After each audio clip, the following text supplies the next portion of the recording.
Dubai chocolate, the world trend. How to make it? Together we make it special with pistachio cream from Norgarosa. This is Norwegian chocolate. And as you see, it talks itself, looking great, beautiful, fantastic. Let's do it together.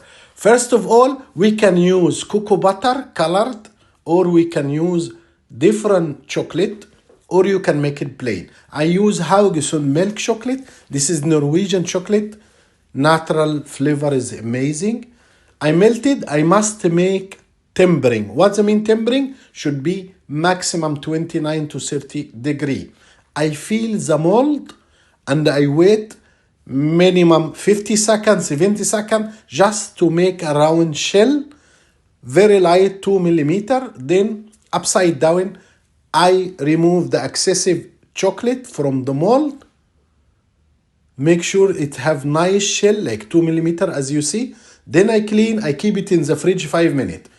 Here, kunafa or kataifi or Arabic farmacel, whatever you call it, you roasted in oven or in saucepan.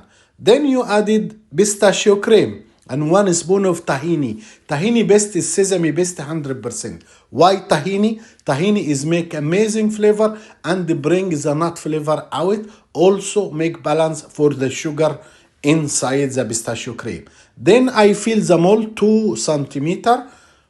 Make sure just you leave little bit 2 millimeter to cover with a chocolate. That's it. Your chocolate Dubai is ready.